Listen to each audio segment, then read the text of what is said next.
نحمدہ نصلی و نسلم علی رسولہ الکریم اما بعد فاعوذ باللہ السمیع العلیم من الشیطان الرجیم بسم اللہ الرحمن الرحیم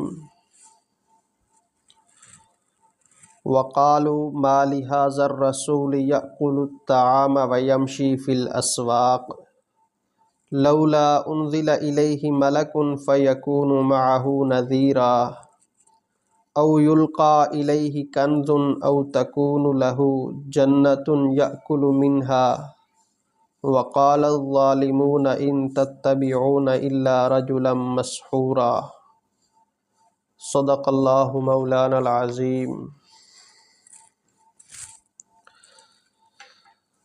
معزز سامعین اور حاضرین،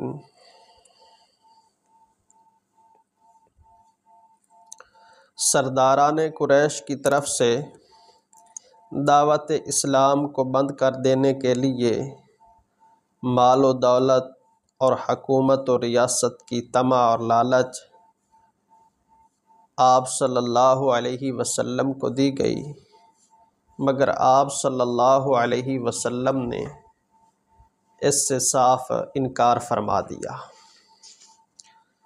اس کے بعد پھر قریش نے آپ صلی اللہ علیہ وسلم سے یہ درخواست کی کہ یا تو آپ ہمارے بتوں کی مذمت سے باز آ جائیں، اور اگر یہ ممکن نہ ہو تو ہمارے اور آپ کے درمیان فیصلے کی ایک صورت یہ ہے کہ 1 سال آپ ہمارے بتوں کی پرستش کیجیے اور 1 سال ہم آپ کے خدا کی عبادت اور بندگی کر لیں گے۔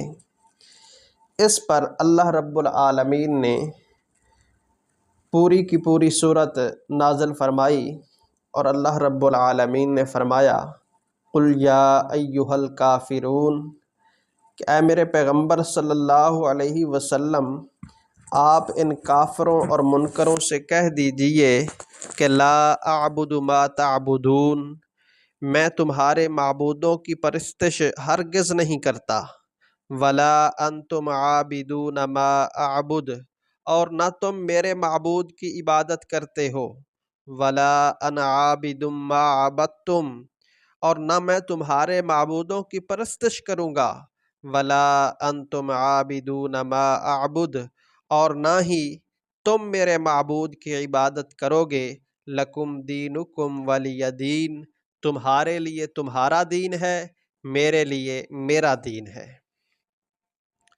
اس کے بعد پھر قریش نے آپ صلی اللہ علیہ وسلم سے یہ کہا کہ اگر آپ کو یہ منظور نہیں تو ہم ایک اور چیز آپ کے سامنے پیش کرتے ہیں، اس کو منظور کر لیجئے۔ وہ یہ کہ آپ کو معلوم ہے کہ آپ کی قوم نہایت تنگ دست ہے، اور یہ شہر مکہ بھی بہت تنگ ہے، ہر طرف پہاڑ ہی پہاڑ ہیں، لہٰذا آپ اپنے رب سے جس نے آپ کو پیغمبر بنا کر بھیجا ہے اس سے یہ درخواست کیجئے کہ اس شہر کے پہاڑوں کو یہاں سے ہٹا دے، تاکہ شہر میں وسعت ہو، اور شام اور عراق کی طرح اس شہر میں نہریں جاری کر دے، اور ہمارے آباء و اجداد میں سے خصوصاً قصی بن کلاب کو زندہ فرما دے، تاکہ ہم ان سے تمہارے بارے میں دریافت کر لیں کہ جو تم کہتے ہو وہ حق ہے یا باطل ہے۔ اگر ہمارے آباء و اجداد نے زندہ ہونے کے بعد تمہاری تصدیق کی تو ہم سمجھ لیں گے کہ تم اللہ کے رسول ہو، اور ہم بھی تمہاری تصدیق کریں گے۔ آپ صلی اللہ علیہ وسلم نے فرمایا کہ میں اس لیے نہیں بھیجا گیا، خدا نے جو پیغام دے کر بھیجا تھا وہ تم تک پہنچا دیا ہے، اگر تم اس کو قبول کرو تو تمہاری خوش نصیبی ہے، اور اگر تم نہ مانو تو میں پھر صبر کروں گا، یہاں تک کہ اللہ میرے اور تمہارے درمیان کوئی فیصلہ فرما دے۔ قریش کہنے لگے اگر آپ ہمارے لیے ایسا نہیں کر سکتے تو پھر آپ خدا سے اپنے ہی لیے دعا کر لیجئے کہ اللہ آسمان سے ایک فرشتہ نازل فرمائے اور آپ کی تصدیق کے لیے ہر جگہ آپ کے ساتھ رہے۔ اس کے ساتھ ساتھ اللہ تعالیٰ سے یہ درخواست کیجئے کہ وہ آپ کو باغات، محلات، سونے اور چاندی کے خزانے عطا فرمائے جس سے آپ کا شرف اور آپ کی بزرگی معلوم ہو۔ ہم دیکھتے ہیں کہ ہماری طرح آپ بھی طلب معاش کے لیے بازاروں میں جاتے ہیں۔ آپ صلی اللہ علیہ وسلم نے فرمایا، اللہ رب العزت سے کبھی بھی میں اس قسم کا سوال نہیں کروں گا، میں اس لیے نہیں بھیجا گیا ہوں، میں تو بشیر اور نذیر بنا کر بھیجا گیا ہوں۔ تم اگر مانو تو تمہارے لیے دنیا اور آخرت کے اندر سعادت مندی ہے، اور اگر نہ مانو تو پھر میں صبر کروں گا یہاں تک کہ اللہ رب العزت میرے اور تمہارے درمیان فیصلہ فرما دے۔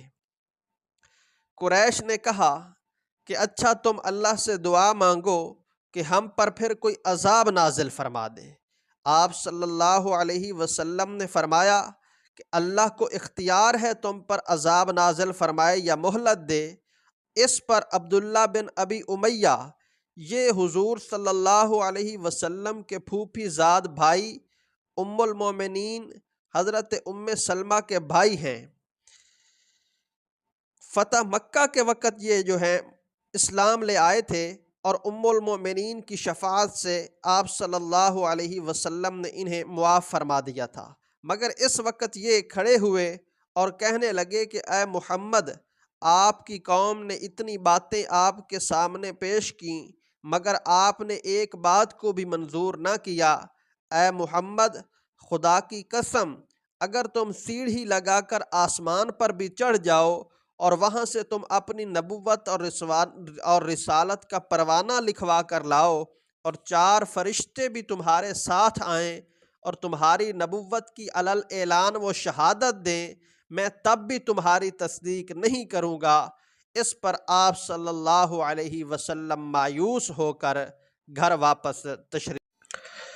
یہاں ایک چیز کی وضاحت ضروری ہے کہ اللہ رب العزت نے جب کسی کو نبوت اور رسالت کا منصب عطا فرمایا تو اس کے ساتھ ساتھ رسالت کے لیے دلائل بھی عطا فرمائے کہ اگر کوئی شخص اپنے دل کو ضد اور عناد سے پاک کر کے ان میں غور و فکر کرے تو نبوت اور رسالت میں کسی قسم کا شک باقی نہ رہے۔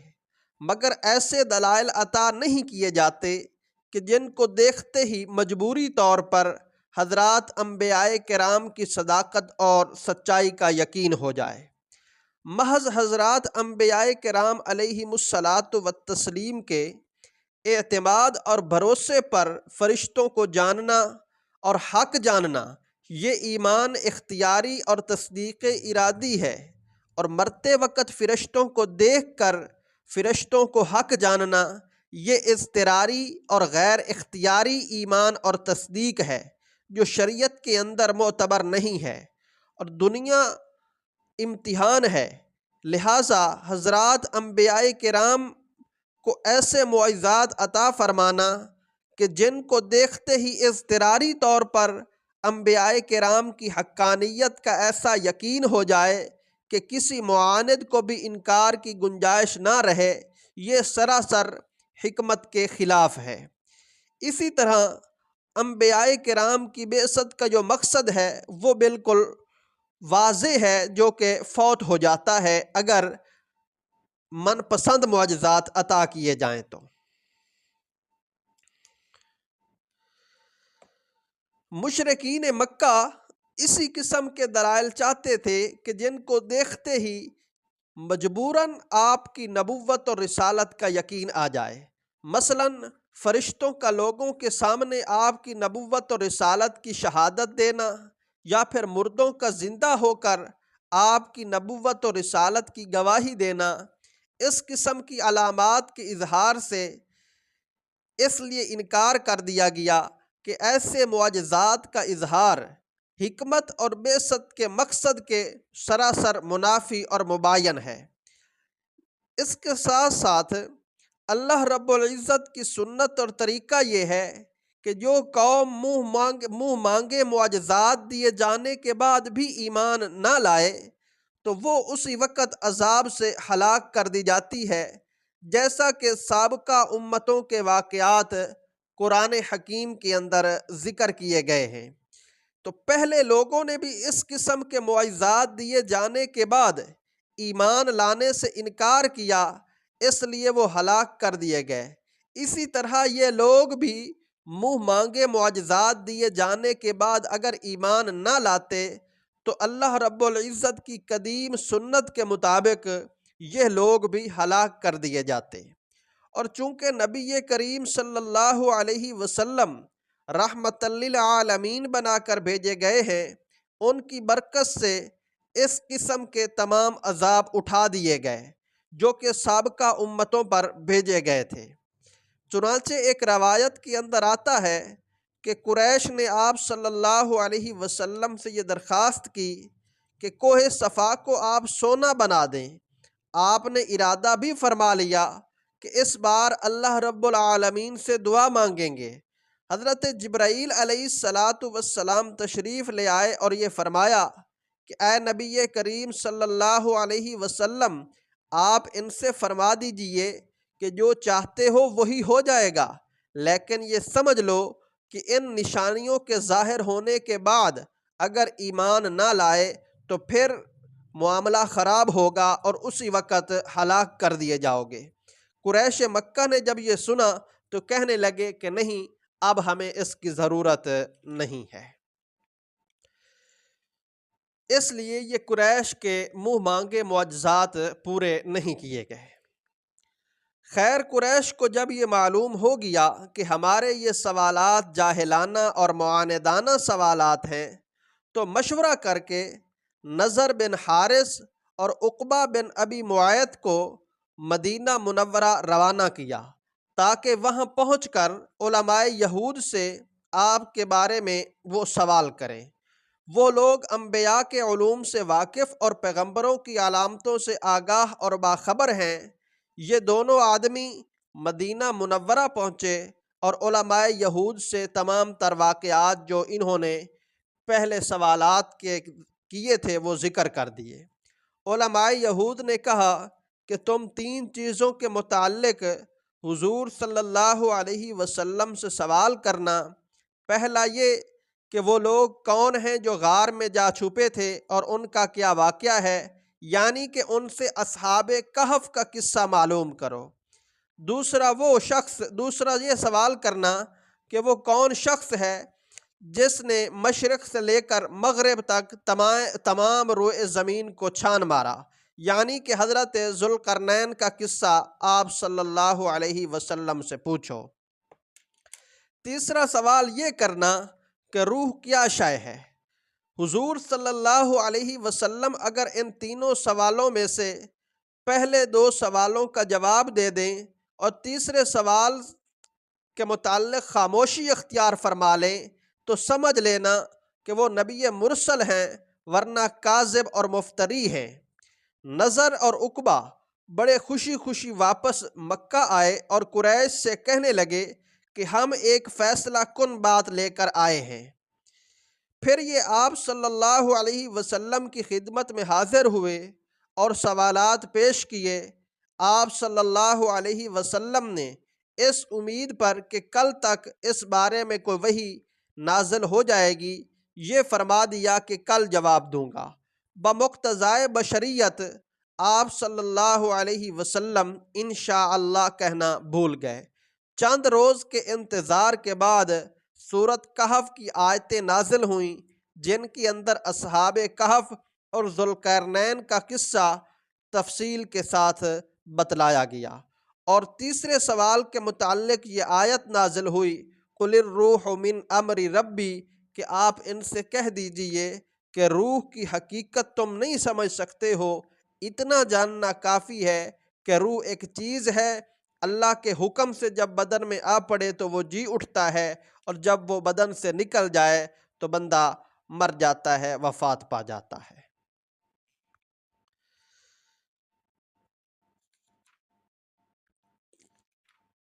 یہ آپ صلی اللہ علیہ وسلم سے سوال کیے گئے اور آپ صلی اللہ علیہ وسلم نے ان کے جوابات ارشاد فرمائے۔ قریش مکہ نے جب یہ دیکھا کہ اسلام کی علی اعلان دعوت دی جا رہی ہے اور کھلم کھلا بت پرستی کی برائیاں بیان کی جا رہی ہیں تو قریش اس کو برداشت نہ کر سکے، اور جو ایک خدا کی طرف بلا رہا تھا اس کی دشمنی اور عداوت پر کمر بستہ اور توحید کے مقابلے کے لیے تیار ہو گئے، اور یہ تہیہ کر لیا کہ آپ صلی اللہ علیہ وسلم کو اس قدر تکلیف اور ایذا پہنچائی جائے کہ آپ صلی اللہ علیہ وسلم اسلام کی دعوت دینے سے باز آ جائیں۔ حضرت منیب غامدی رضی اللہ تعالی عنہ سے ایک روایت ہے، وہ فرماتے ہیں کہ میں نے رسول اللہ صلی اللہ علیہ وسلم کو دیکھا کہ لوگوں کو یہ فرماتے تھے، اے لوگو لا الہ الا اللہ کہو فلاح پا جاؤ گے، مگر بعض بد نصیب تو آپ صلی اللہ علیہ وسلم کو گالیاں دیتے تھے اور آپ صلی اللہ علیہ وسلم پر تھوکتے تھے، اور بعض آپ صلی اللہ علیہ وسلم پر خاک ڈال دیا کرتے تھے۔ اسی طرح دوپہر ہو گئی، اس وقت ایک لڑکی پانی لے کر آئی اور آپ صلی اللہ علیہ وسلم کے چہرہ انور اور دست مبارک کو دھویا۔ حضرت منیب رضی اللہ تعالی عنہ فرماتے ہیں کہ میں نے پوچھا کہ کون ہے یہ آدمی کہ جس کے ساتھ یہ معاملہ کیا جا رہا ہے، اور یہ لڑکی کون ہے؟ تو لوگوں نے بتایا کہ یہ حضور صلی اللہ علیہ وسلم کے متعلق کہ یہ محمد ہیں، انہوں نے نبوت کا دعویٰ کیا ہے، اور یہ آپ صلی اللہ علیہ وسلم کی صاحبزادی حضرت زینب رضی اللہ تعالی عنہا ہے۔ حضرت طارق بن عبداللہ محاربی رضی اللہ تعالی عنہ، ان سے ایک روایت ہے، فرماتے ہیں کہ میں نے رسول اللہ صلی اللہ علیہ وسلم کو ذی المجاز کے بازار کے اندر دیکھا، یہ فرماتے جاتے تھے آپ صلی اللہ علیہ وسلم کہ اے لوگو لا الہ الا اللہ کہو فلاح پا جاؤ گے، اور ایک شخص آپ کے پیچھے پیچھے پتھر مارتا جاتا تھا جس سے جسم مبارک خون آلود ہو گیا، اور ساتھ ساتھ کہتا جاتا تھا یا ایھا الناس لا تطیعوہ فإنہ کذاب، اے لوگو اس کی بات کو نہ سننا، یہ جھوٹا ہے۔ بنی کنانہ کے ایک شیخ ہیں، وہ کہتے ہیں کہ میں نے نبی کریم صلی اللہ علیہ وسلم کو بازار ذی المجاز کے اندر دیکھا، یہ فرماتے تھے آپ صلی اللہ علیہ وسلم کہ اے لوگو لا الہ الا اللہ کہو فلاح پا جاؤ گے، اور ابو جہل یہ آپ صلی اللہ علیہ وسلم پر مٹی پھینکتا تھا اور یہ کہتا تھا اے لوگو تم اس کے دھوکے میں نہ آنا، یہ تم کو لات اور عزا سے چھڑانا چاہتا ہے۔ آپ صلی اللہ علیہ وسلم اس کی طرف ذرہ برابر بھی توجہ نہیں فرماتے تھے۔ حضرت عروہ بن زبیر رضی اللہ تعالی عنہ فرماتے ہیں کہ میں نے ایک بار حضرت عبداللہ بن عمرو بن عاص سے کہا کہ مشرکین نے حضور صلی اللہ علیہ وسلم کو جو تکلیف پہنچائی ہو اس کا ذکر کرو، تو عبداللہ بن عمرو بن عاص نے فرمایا کہ ایک روز رسول اللہ صلی اللہ علیہ وسلم حتیم کے اندر نماز ادا فرما رہے تھے کہ عقبہ بن ابی معیط نے آپ صلی اللہ علیہ وسلم کی گردن میں کپڑا ڈال کر اس قدر زور سے کھینچا کہ گلا گھٹنے لگا۔ سامنے سے حضرت ابو بکر رضی اللہ تعالی عنہ آئے اور عقبہ کو ایک دھکا دیا اور یہ آیت پڑھنے لگے اتقتلون رجلا ان یقول ربی اللہ، کہ کیا تم ایک مرد کو اس بات پر قتل کرتے ہو کہ وہ کہتا ہے کہ میرا پروردگار صرف اللہ ہے۔ حضرت علی رضی اللہ تعالی عنہ ان فرماتے ہیں حضرت علی رضی اللہ تعالی عنہ ایک مرتبہ خطبہ دے رہے تھے، خطبے کے دوران حضرت علی رضی اللہ تعالی عنہ نے لوگوں سے پوچھا کہ بتلاؤ سب سے زیادہ بہادر اور سب سے زیادہ شجاع کون ہے؟ لوگوں نے کہا آپ ہیں۔ حضرت علی رضی اللہ تعالی عنہ نے فرمایا کہ میرا حال تو یہ ہے کہ جس کسی نے میرا مقابلہ کیا میں نے اس سے انتقام لیا، سب سے زیادہ شجاع تو ابو بکر تھے۔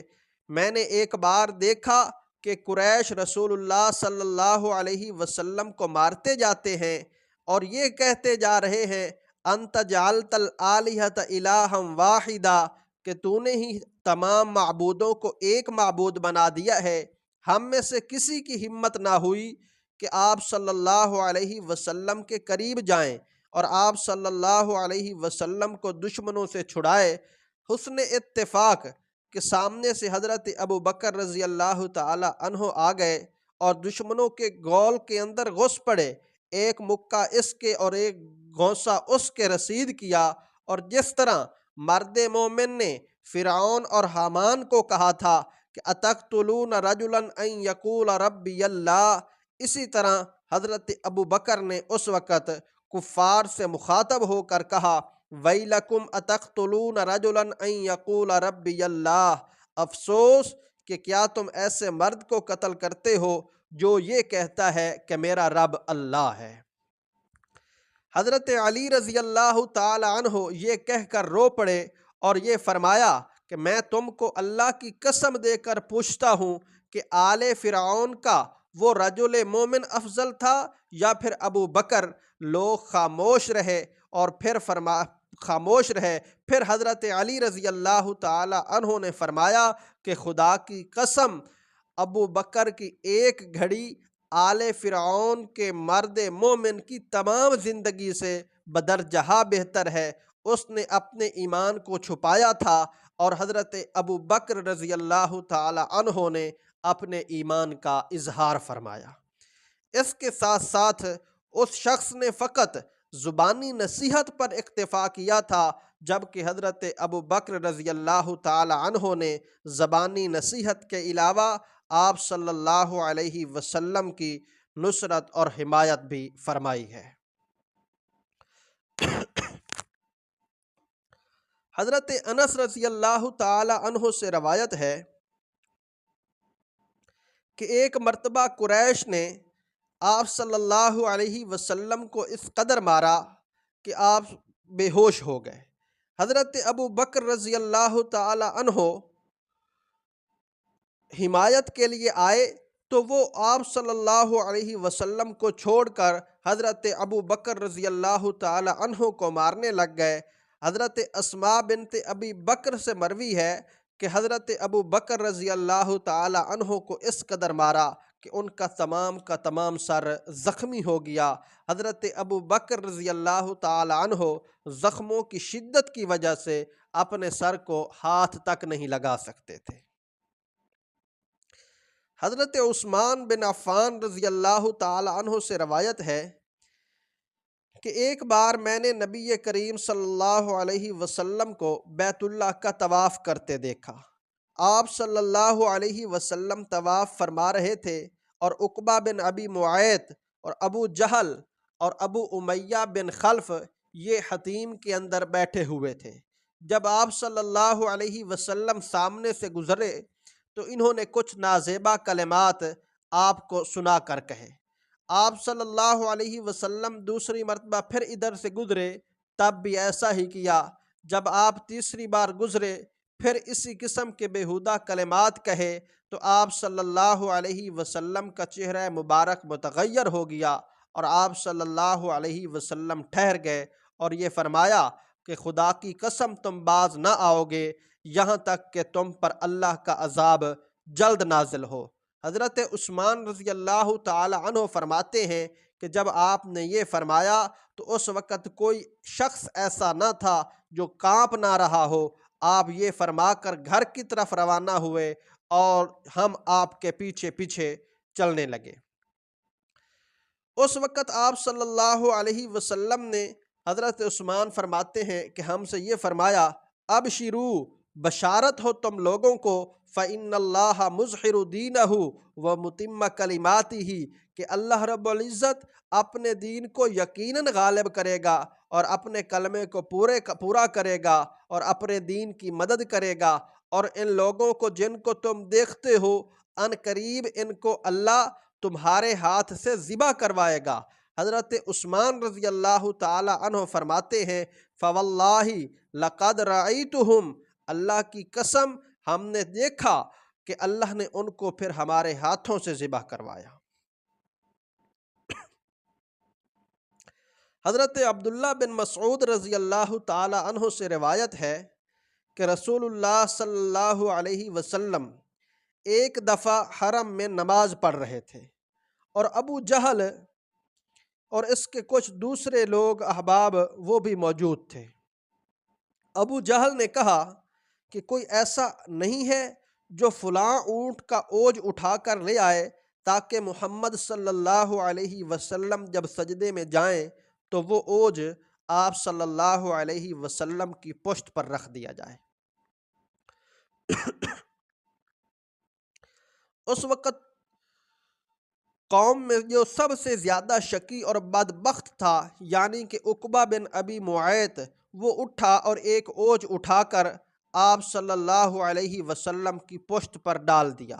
حضرت عبداللہ بن مسعود رضی اللہ تعالی عنہ فرماتے ہیں کہ میں اس منظر کو دیکھ رہا تھا لیکن کچھ کر نہیں سکتا تھا، اور مشرکین ہیں کہ وہ ایک دوسرے کو دیکھ کر ہنس رہے تھے اور ہنسی کے مارے وہ ایک دوسرے پر گر رہے تھے۔ اتنے میں حضرت فاطمہ الزہرا رضی اللہ تعالی عنہا، جو اس وقت 4-5 سال کی تھیں، دوڑی ہوئی آئیں اور آپ صلی اللہ علیہ وسلم سے اس اوج کو ہٹا دیا۔ آپ صلی اللہ علیہ وسلم نے سجدے سے سر اٹھایا اور قریش کے لیے 3 بار بد دعا کی۔ قریش کو آپ کی بد دعا بہت شاق گزری، اس لیے کہ قریش کا یہ عقیدہ تھا کہ اس شہر اور اس حرم کے اندر دعا قبول ہوتی ہے۔ اس کے بعد آپ صلی اللہ علیہ وسلم نے خاص طور پر ابو جہل، عتبہ بن ربیعہ، شیبہ بن ربیعہ، ولید بن عتبہ، امیہ بن خلف، عقبہ بن ابی معیط اور عمارہ بن الولید کے نام لے کر نام بنام بد دعا فرمائی، جن میں سے اکثر لوگ جو ہیں یہ جنگ بدر کے اندر مارے گئے تھے۔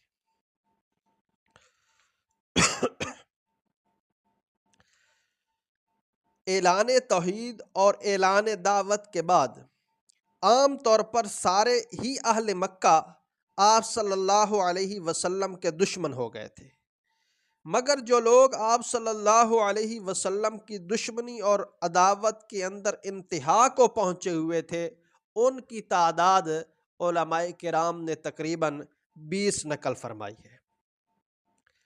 ابو جہل بن ہشام، ابو لہب بن عبد المطلب، اسود بن عبد یغوث، حارث بن قیس، ولید بن مغیرہ، امیہ بن خلف، ابی بن خلف، ابو قیس بن فاقہ، عاص بن وائل، نضر بن حارث، منبہ بن حجاج، زہیر بن ابی امیہ، صائب بن سیفی، اسود بن عبد الاسد، عاص بن سعید، عاصم بن ہاشم، عقبہ بن ابی معیط، ابن الاسدہ، حکم بن عاص اور عدی بن حمراء۔ ان میں سے زیادہ تر آپ صلی اللہ علیہ وسلم کے ہمسائے تھے اور اس وقت مکہ کے صاحب عزت اور وجاہت لوگوں میں شمار ہوتے تھے۔ دن رات ان کا یہی مشغلہ اور یہی دھن تھا، اور یہ آپ صلی اللہ علیہ وسلم کی دشمنی کے اندر سرگرم رہتے تھے۔ ابو جہل اور ابو لہب اور عقبہ بن ابی معیط، یہ 3 شخص باقی سب سے بڑھے ہوئے تھے۔ اللہ رب العزت کا طریقہ اور سنت یہی ہے کہ جب کسی شے کو پیدا فرماتے ہیں تو اس کی ضد اور اس کے مقابل کو بھی پیدا فرما دیتے ہیں۔ وَمِن كُلِّ شَيْءٍ خَلَقْنَا زَوْجَيْنِ لَعَلَّكُمْ تَذَكَّرُونَ، کہ ہم نے ہر چیز کو جوڑے جوڑے پیدا کیا ہے تاکہ تم خدا کی قدرت کا کمال سمجھو۔ جس طرح نور کے مقابلے میں ظلمت اور بلندی کے مقابلے میں پستی کو پیدا فرمایا، اسی طرح خیر کے مقابلے میں شر اور ہدایت کے مقابلے میں ضلالت کو اور ملائکہ کے مقابلے میں شیاطین کو پیدا فرمایا، کہ حق اور باطل کا معرکہ اور مقابلہ لگا رہے اور لوگ اپنے ارادے اور اختیار سے کسی ایک جانب کو قبول کر لیں۔ یہ نہ ہو کہ کسی ایک جانب کے قبول کرنے میں مجبور ہو جائیں۔ اگر فقط حق اور اہل حق کو پیدا کیا جاتا اور باطل بالکل نیست و نابود ہوتا تو لوگ حق کے قبول کرنے پر مجبور ہو جاتے، جو سراسر حکمت کے خلاف ہے۔ شریعت کا ہرگز یہ منشا نہیں ہے کہ لوگ جبراً اور قہراً اسلام قبول کرنے لگ جائیں۔ اس لیے اللہ رب العزت نے جب حضرات انبیاء کرام کو پیدا کیا تو ان کے مقابلے کے لیے شیاطین الانس والجن کو بھی پیدا فرمایا، تاکہ دنیا حق اور باطل کا معرکہ اور ہدایت اور گمراہی کی جنگ اور مقابلے کو دیکھ کر اور خوب سمجھ کر پھر اپنے ارادے اور اختیار سے حق اور باطل میں سے جس جانب کو چاہے وہ قبول کر لے۔ تو جس طرح ہر فرعون کے لیے ایک موسیٰ چاہیے، اسی طرح ہر موسیٰ کے لیے ایک فرعون بھی ضروری ہے۔ اس لیے اللہ رب العالمین نے آپ صلی اللہ علیہ وسلم کے مقابلے میں آپ صلی اللہ علیہ وسلم کے کچھ خاص دشمن بھی پیدا فرما دیے۔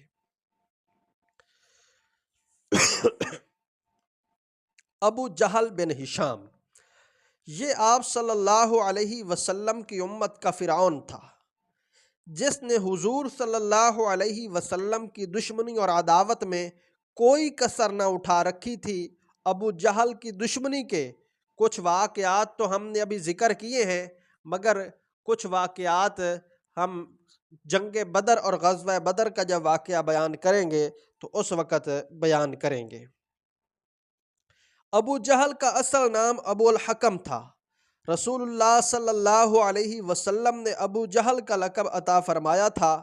ابو جہل کہا کرتا تھا کہ میرا نام عظیم، عزیز اور کریم ہے، یعنی کہ عزت والا اور سردار ہے۔ اس پر اللہ رب العالمین نے فرمایا ان شجرۃ الزقوم، زقوم کا درخت، طعام العصیم، یہ بڑے مجرم کا کھانا ہوگا، کالمہل یغلی فی البطون کغلی الحمیم، گرم پانی کی طرح پیٹ کے اندر یہ کھولے گا۔ اور پھر اللہ رب العالمین فرشتوں کو حکم فرمائیں گے خذوہ فاعتلوہ الی سواء الجحیم، کہ اس کو گھسیٹتے ہوئے جہنم کے درمیان میں لے جا کر اس کو ڈال دو، اور پھر ثم صبوا فوق رأسہ من عذاب الحمیم، کہ اس کے سر کے اوپر گرم پانی ڈالو اور اس سے کہو کہ ذق انک انت العزیز الکریم، کہ دنیا کے اندر تو بڑا معزز اور سردار تھا، اب لے اور مزہ چکھ۔ دوسرے نمبر پر ابو لہب۔ ابو لہب کنیت ہے اور اس کا اصل نام عبد العزیٰ بن عبد المطلب ہے۔ یہ رشتے میں رسول اللہ صلی اللہ علیہ وسلم کا حقیقی چچا تھا۔ سب سے پہلے جب رسول اللہ صلی اللہ علیہ وسلم نے قریش کو جمع کر کے اللہ کا پیغام پہنچایا تو سب سے پہلے ابو لہب نے ہی آپ صلی اللہ علیہ وسلم کی تکذیب کی اور یہ کہا تبا لک سائر اليوم الہذا جمعتنا، اللہ تجھ کو ہلاک کرے، کیا ہم کو اسی لیے جمع کیا تھا؟ اس پر تبت یدا ابی لہب و تب، یہ پوری کی پوری صورت نازل ہوئی۔ واقعہ بدر کے 7 دن بعد ابو لہب کو ایک زہریلا دانہ نکلا اور اسی کے اندر یہ ہلاک ہو گیا۔ گھر والوں نے اس اندیشہ سے کہ اس کی بیماری ہم کو نہ لگ جائے اسے ہاتھ تک نہ لگایا۔ اسی طرح 3 دن لاش پڑی رہی اور سڑ گئی۔ آر اور بدنامی کے خیال سے چند حبشی مزدوروں کو بلا کر اس کی لاش کو اٹھوایا گیا۔ مزدوروں نے ایک گڑھا کھودا اور لکڑیوں سے دھکیل کر اس کی لاش کو اس گڑھے کے اندر ڈال دیا اور مٹی اور پتھروں سے اس کو بھر دیا۔ تو یہ دنیا کی ذلت اسے نصیب ہوئی، اور آخرت کی ذلت اور آخرت کی رسوائی تو پھر وہ الگ ہی ملے گی۔ اللہ تعالی ہم سب کی اس سے حفاظت فرمائے۔ ابو لہب کے 3 بیٹے تھے، عتبہ، معتب اور عتیبہ۔ پہلے دونوں فتح مکہ کے موقع پر مشرف با اسلام ہوئے، اور عتیبہ جس نے ابو لہب کے کہنے سے آپ صلی اللہ علیہ وسلم کی صاحبزادی کو طلاق دی تھی اور اس کے علاوہ بھی آپ صلی اللہ علیہ وسلم کی گستاخی کی تھی، وہ حضور علیہ الصلاۃ والسلام کی بد دعا سے ہلاک ہو گیا تھا۔ دشمنان پیغمبر اکرم صلی اللہ علیہ وسلم میں سے ایک تیسرا دشمن ہے امیہ بن خلف۔ یہ آپ صلی اللہ علیہ وسلم کو علی الاعلان گالیاں دیا کرتا تھا۔ جب آپ صلی اللہ علیہ وسلم کے پاس سے گزرتا تو آنکھیں مٹکاتا تھا۔ اس پر اللہ رب العالمین نے پوری کی پوری سورت ہمزہ نازل فرمائی، ویل لکل ہمزۃ لمزہ، کہ بڑی خرابی ہے ایسے شخص کے لیے جو پس پشت عیب نکالے۔ یہ پوری کی پوری سورت اللہ رب العالمین نے نازل فرمائی، اور امیہ بن خلف جنگ بدر کے اندر حضرت خبیب یا پھر حضرت بلال رضی اللہ تعالی عنہ کے ہاتھوں سے مارا گیا تھا۔ چوتھے نمبر پر حضور علیہ الصلاۃ والسلام کے دشمنوں میں سے ابی بن خلف ہے۔ ابی بن خلف بھی اپنے بھائی امیہ بن خلف کے قدم پر قدم ہوتا تھا۔ ایک روز ایک بوسیدہ ہڈی لے کر آپ صلی اللہ علیہ وسلم کی خدمت میں آیا اور اس کو ہاتھ میں مل کر اور اس کی خاک کو ہوا میں اڑا کر کہنے لگا کہ کیا خدا اس کو پھر دوبارہ زندہ کرے گا؟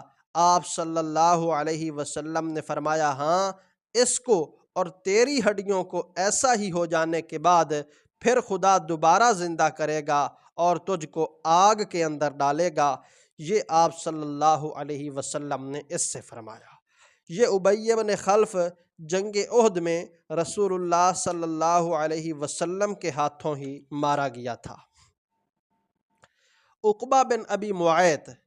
عقبہ بن ابی معیط یہ ابی بن خلف کا گہرا دوست تھا۔ ایک روز آپ صلی اللہ علیہ وسلم کے پاس یہ آیا اور کچھ دیر بیٹھا رہا اور حضور صلی اللہ علیہ وسلم کا کلام بھی سنا۔ ابی بن خلف کو جب خبر ہوئی تو فوراً عقبہ بن ابی معیط کے پاس آیا اور آ کر کہنے لگا کہ مجھے یہ خبر ملی ہے کہ تو محمد کے پاس جا کر بیٹھا ہے اور ان کا کلام بھی تو نے سنا ہے۔ خدا کی قسم، جب تک محمد کے منہ پر جا کر نہ تھوک آئے اس وقت تک تو اس سے میں بات تک نہیں کروں گا اور تیری صورت بھی نہیں دیکھوں گا۔ چنانچہ یہ بد نصیب عقبہ اٹھا اور حضور صلی اللہ علیہ وسلم کے چہرے انور پر جا کر تھوکا۔ اس پر اللہ رب العالمین نے فرمایا، وَيَوْمَ يَعُضُّ الظَّالِمُ عَلَى يَدَيْهِ يَقُولُ يَا لَيْتَنِي اتَّخَذْتُ مَعَ الرَّسُولِ سَبِيلًا، کہ اس دن کو یاد کرو جس دن ظالم حسرت اور ندامت سے اپنے ہاتھ منہ میں کاٹے گا اور یہ کہے گا کہ کاش میں رسول کے ساتھ اپنی راہ بناتا اور اس سے دشمنی نہ کرتا۔ یا ویلتا لیتنی لم اتخذ فلانا خلیلا، اے کاش کہ فلانے کو اپنا دوست نہ بناتا۔ لقد اضلنی عن الذکر بعد اذ جاءنی وکان الشیطان للانسان خذولا، کہ میں اس بدبخت کو اپنا دوست نہ بناتا، اس بخت اور بدبخت نے مجھ کو اللہ کی نصیحت سے گمراہ کیا۔ اور آپ صلی اللہ علیہ وسلم کی اس نے یہ گستاخی کی، اللہ رب العزت نے اس پر یہ پوری کی پوری آیت نازل فرمائی۔ یہ بھی جنگ بدر کے اندر قید ہوا تھا اور قید ہونے کے بعد مقام صفرا میں پہنچ کر اس کو مار دیا گیا تھا، قتل کر دیا گیا تھا۔ ولید بن مغیرہ یہ کہا کرتا تھا کہ بڑے تعجب کی بات ہے کہ محمد پر تو وحی نازل ہو اور میں اور ابو مسعود ثقفی چھوڑ دیے جائیں، حالانکہ ہم دونوں اپنے شہر کے بڑے معزز ہیں۔ میں قریش کا سردار ہوں اور ابو مسعود قبیلہ ثقیف کا سردار ہے۔ اس پر اللہ رب العالمین نے فرمایا، وَقَالُوا لَوْلَا نُزِّلَ هَذَا الْقُرْآنُ عَلَى رَجُلٍ مِّنَ الْقَرْيَتَيْنِ عَظِيمٍ، کہ یہ کافر کہتے ہیں کہ یہ قرآن مکہ اور طائف میں سے کسی بڑے آدمی پر کیوں نازل نہ کیا گیا۔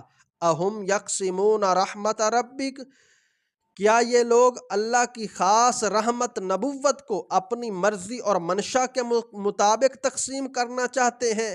نحن قسمنا بینہم معیشتہم فی الحیات الدنیا، کہ ہم نے تو ان کی دنیاوی معیشت کو بھی اپنی ہی مرضی سے تقسیم کیا ہے، اپنی ہی منشا سے تقسیم کیا ہے۔ جب دنیاوی معیشت کی تقسیم ان کی رائے اور ان کی مرضی پر نہیں، تو اخروی نعمت ان کی تقسیم اور ان کی مرضی پر کیسے تقسیم کی جا سکتی ہے؟ چنانچہ یہ ولید بن مغیرہ، امیہ بن خلف اور ابو جہل، عتبہ اور کچھ دیگر کفار ایک دن آپ صلی اللہ علیہ وسلم کی خدمت میں حاضر ہوئے۔ آپ صلی اللہ علیہ وسلم ان کو سمجھانے کے اندر مشغول تھے۔ حضرت عبداللہ بن ام مکتوم آپ صلی اللہ علیہ وسلم کی مسجد کے نابینا مؤذن کچھ پوچھنے کے لیے آپ علیہ السلام کے پاس آئے۔ آپ صلی اللہ علیہ وسلم نے یہ سمجھ کر کہ ابن ام مکتوم تو مسلمان ہی ہیں، پھر کسی وقت یہ پوچھ لیں گے، لیکن یہ لوگ ذی اثر ہیں، اگر اسلام لے آئیں تو ان کی وجہ سے ہزاروں آدمی مسلمان ہو جائیں۔ اس لیے آپ صلی اللہ علیہ وسلم نے عبداللہ بن ام مکتوم کی طرف التفات نہ فرمایا، اور ان کے اس بے محل سوال سے چہرہ انور پر کچھ انقباض کے آثار نمودار ہوئے، اس لیے کہ ان کو چاہیے تھا کہ پہلے گفتگو کے ختم ہونے کا انتظار کرتے، مگر اللہ رب العزت کی رحمت جوش میں آئی، اور اس پر اللہ رب العالمین نے سورہ عبسہ نازل فرمائی کہ عبس وتولی ان جاءہ الاعمی وما یدریک لعلہ یزکی او یذکر فتنفعہ الذکری۔ یہ پوری کی پوری صورت اس پر نازل ہوئی۔ اس کے بعد آپ صلی اللہ علیہ وسلم کی یہ حالت ہوا کرتی تھی کہ جب کبھی حضرت عبداللہ بن ام مکتوم حاضر ہوتے تو آپ صلی اللہ علیہ وسلم ان کے لیے اپنی چادر بچھا دیا کرتے تھے اور یہ فرماتے تھے، مرحبا بمن فیہ آتبنی ربی، مرحبا اس شخص کو جس کے بارے میں میرے پروردگار نے مجھ پر عتاب فرمایا۔ ابو قیس بن فاقہ، یہ بھی حضور صلی اللہ علیہ وسلم کے دشمنوں میں سے تھا، آپ صلی اللہ علیہ وسلم کو شدید ایذا پہنچاتا تھا، ابو جہل کا خاص مددگار تھا۔ ابو قیس جنگ بدر کے اندر حضرت حمزہ رضی اللہ تعالی عنہ کے ہاتھوں سے مارا گیا۔ نضر بن حارث، یہ قریش کے سرداران میں سے تھا اور تجارت کے لیے فارس جایا کرتا تھا۔ وہاں کے جو شاہان عجم ہیں ان کے قصص اور تواریخ خرید کر لاتا، قریش کو سناتا اور یہ کہتا، محمد تو تم کو عاد اور سمود کے قصے سناتے ہیں، میں تم کو رستم، اسفندیار اور شاہان فارس کے قصے سناتا ہوں۔ لوگوں کو یہ افسانے دلچسپ معلوم ہوتے تھے، لوگ ان قصوں کو سنتے اور قرآن کریم کو نہ سنتے، اور ایک گانا گانے والی لونڈی بھی اس نے خرید رکھی تھی، لوگوں کو اس کا گانا سنواتا، جس کسی کے متعلق یہ معلوم ہوتا کہ یہ اسلام کی طرف راغب ہے، اس کے پاس اس لونڈی کو لے جاتا اور کہتا کہ اس کو کھلا اور پلا اور گانا سنا، پھر اس سے کہتا کہ بتلا کہ یہ بہتر ہے یا وہ شے بہتر ہے جس کی طرف محمد صلی اللہ علیہ وسلم بلاتے ہیں کہ نماز پڑھو، روزہ رکھو اور خدا کے دشمنوں سے جہاد کرو۔ یہ حضور صلی اللہ علیہ وسلم کا دشمن نضر بن حارث جنگ بدر کے اندر گرفتار ہوا اور آپ صلی اللہ علیہ وسلم کے حکم سے حضرت علی رضی اللہ تعالی عنہ نے اسے قتل کر دیا تھا۔ عاص بن وائل سہمی،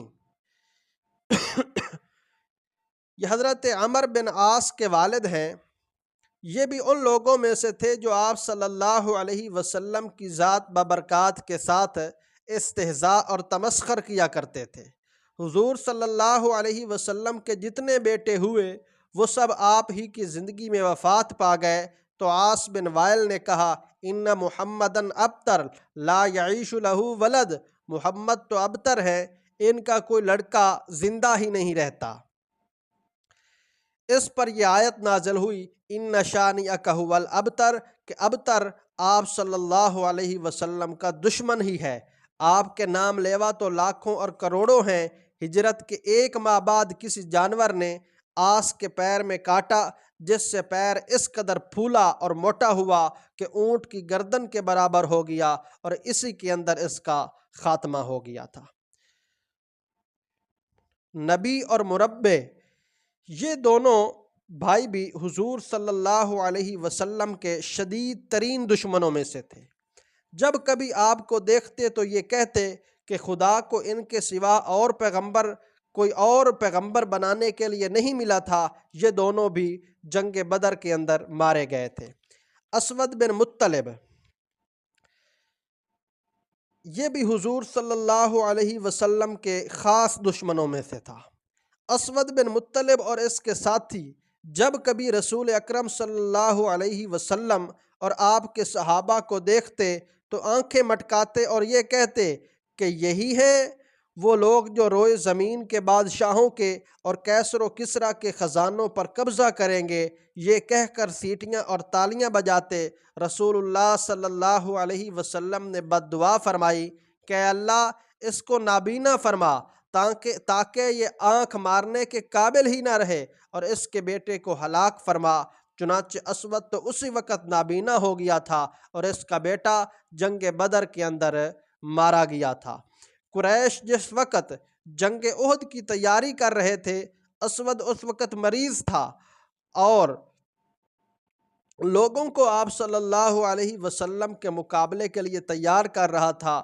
جنگ احد سے پہلے ہی اس کا انتقال ہو گیا تھا۔ اسود بن عبد یغوث، یہ بھی رسول اللہ صلی اللہ علیہ وسلم کے خاص دشمنوں میں سے تھا، اور یہ آپ علیہ الصلاۃ والسلام کے ماموں کا بیٹا تھا، جس کا سلسلہ نسب اس طرح ہے: اسود بن عبد یغوث بن وہب بن مناف بن زہرہ۔ یہ بھی آپ صلی اللہ علیہ وسلم کے شدید ترین دشمنوں میں سے تھا۔ جب فقراء مسلمین کو دیکھتا تو یہ کہتا کہ یہی روئے زمین کے بادشاہ بننے والے ہیں، جو کسریٰ کی سلطنت کے وارث ہوں گے۔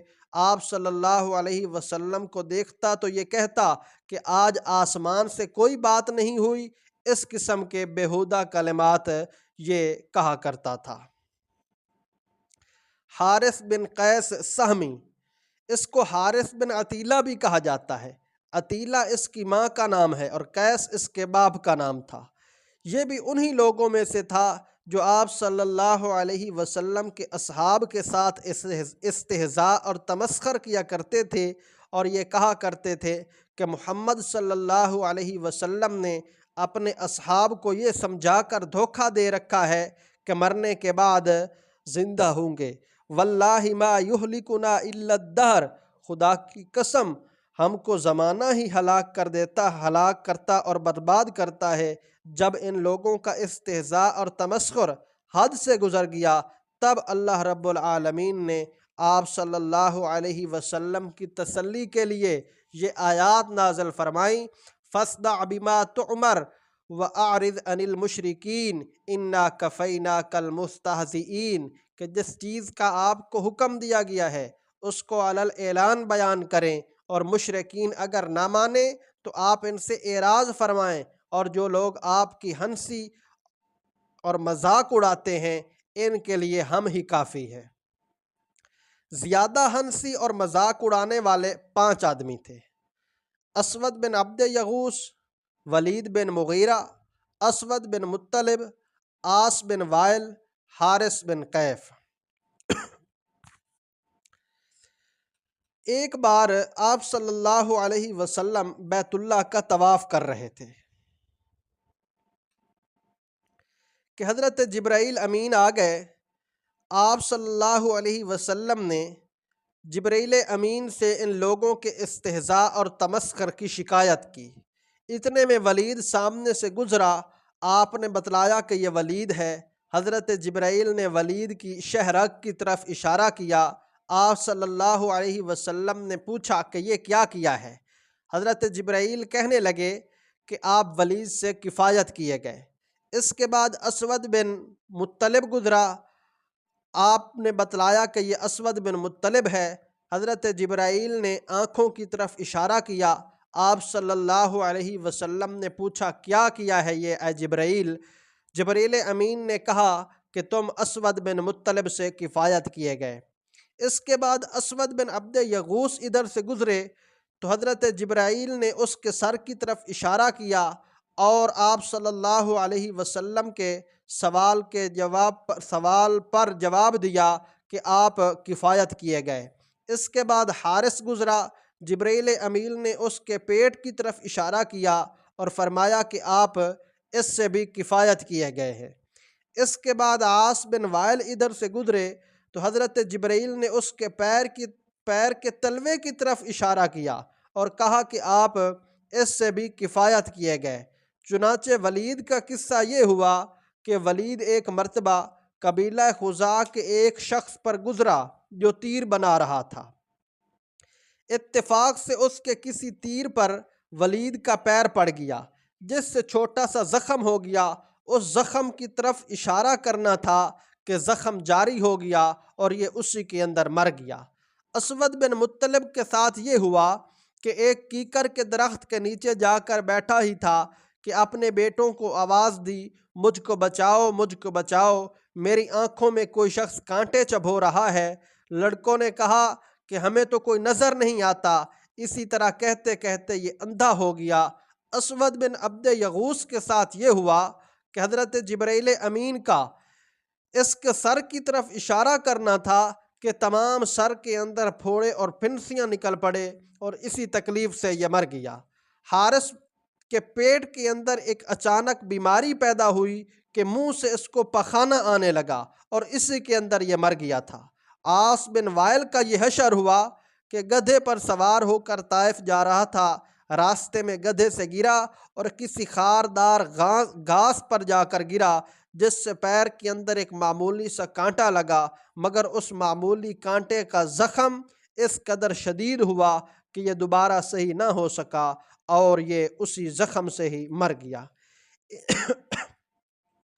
ان واقعات سے اندازہ لگایا جا سکتا ہے کہ اسلام کی دعوت اور اشاعت میں جبر اور اکراہ سے کام لیا گیا ہے یا پھر اس کے دبانے اور مٹانے میں جبر اور اکراہ اور تعدی سے کام لیا گیا ہے۔ اللہ رب العالمین ہم سب کو دین اسلام کی صحیح سمجھ عطا فرمائے۔ وما علینا الا البلاغ المبین۔